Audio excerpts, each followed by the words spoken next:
Assalamualaikum warahmatullahi wabarakatuh. Halo warga belajar. Kali ini kita akan belajar tentang pendukung penampilan tari pada modul 7 kelas 8. Sebelumnya, saya ingin bertanya nih kepada warga belajar, apakah kalian pernah menonton suatu pertunjukan tari atau penampilan tari? Apa yang pertama kali kalian lihat? Visual bukan? Iya, tidak dapat kita pungkiri bahwa pertama kali kita melihat suatu pertunjukan itu adalah dari visualnya, dari depannya gitu. Dari fisiknya. Nah, oleh karena itu, suatu pertunjukan tari itu membutuhkan pendukung tari. Nah, apa saja sih jenis-jenis unsur pendukung tari itu? Oke, mari kita lanjut. Oke, jadi jenis unsur pendukung tari itu yang pertama ada rias. Rias atau tata rias itu merupakan suatu kegiatan atau suatu kegiatan dalam pertunjukan tari sebelumnya yang menggunakan suatu kosmetik sebagai bahan-bahannya. Jadi, bahan-bahan kosmetik itu digunakan pada wajah agar suatu penampilan itu dapat sesuai dengan karakter yang dibawakan oleh penari gitu. Jadi penari dapat mengambil karakter atau mendapatkan karakter yang sesuai dengan tarian yang akan ditampilkan seperti itu. Nah, fungsi tata rias itu untuk memperjelas karakter agar sesuai tema. Biasanya, tata rias itu digunakan agar struktur dari muka itu terlihat, walaupun dari jauh. Gitu. Contohnya pada gambar ini. Jadi ini ada gambar di mana seseorang itu, seorang penari tidak menggunakan riasan. Nah, yang kedua menggunakan riasan. Ini terlihat bedanya, yaitu pada kejelasan karakter sesuai dengan temanya. Kalau ini kita tidak tahu apa sih dia itu, sebagai apa sih dia dalam tarian itu. Kalau ini kita tahu, mungkin sebagai raja atau sebagai kesatria dalam tari itu. Oke, next kita ke busana. Jadi unsur pendukung tari yang selanjutnya adalah busana. Busana merupakan penutup tubuh yang terdiri dari barang yang melekat pada tubuh seseorang, termasuk untuk kepentingan orang menari. Nah, busana ini juga sangat penting untuk pendukung tari, agar kita itu tahu penari itu karakternya sebagai apa, dia itu sebagai apa gitu. Jadi sesuai dengan karakter yang ditarikan. Misalnya nih, busana tari piring dari Sumatera Barat. Nah, biasanya busana itu kan di Indonesia itu memiliki ragam budaya itu, ragam tarian juga. Nah, biasanya busananya itu memiliki ciri khas masing-masing di setiap daerahnya. Tuh. Oke, next kita ke aksesoris. Jadi jenis unsur pendukung tari yang lainnya adalah aksesoris atau perlengkapan yang melengkapi kostum. Jadi ini juga merupakan bagian dari kostum untuk melengkapi, tuh, memberikan efek dekoratif pada karakter. Nah, aksesoris ini digunakan untuk melengkapi kostum, misalnya ada yang um, tidak tertutupi gitu. Misalnya pada tangan itu diberikan gelang, pada leher diberikan kalung, seperti itu. Nah, ini contoh hiasan kepala dan aksesoris penari sigeh pengutan Lampung.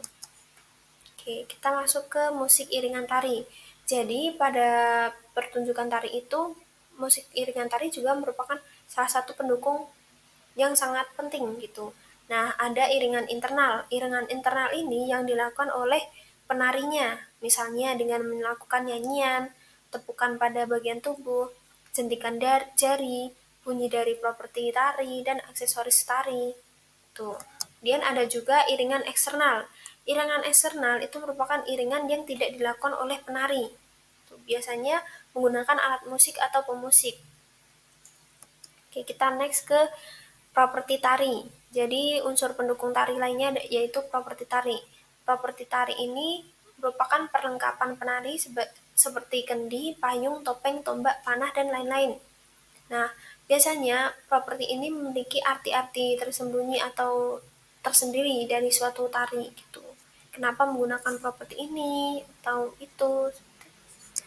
Oke, next kita ke fungsi dan peran pendukung tari.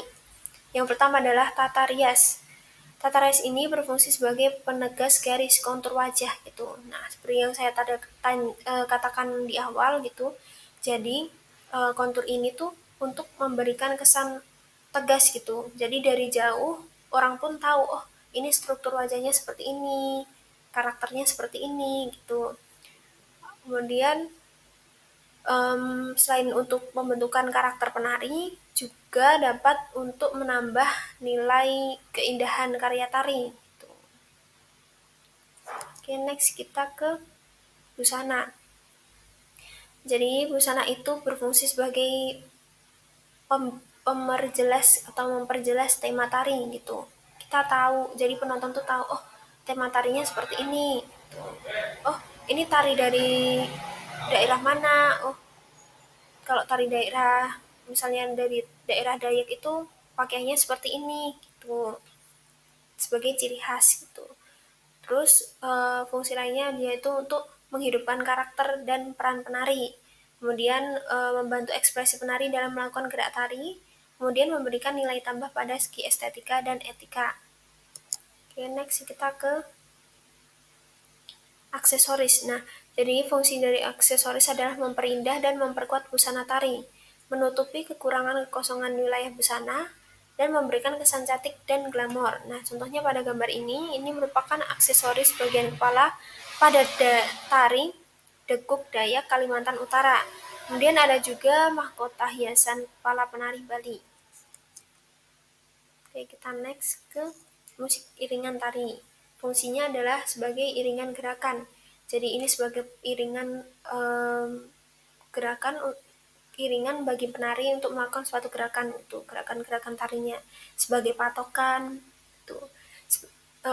Fungsi lainnya juga sebagai ilustrasi. Jadi iringan ini dapat memberikan gambaran gitu terkait dengan suasana yang ingin diciptakan dalam pertunjukan tari gitu. Ada juga sebagai pembangun suasana.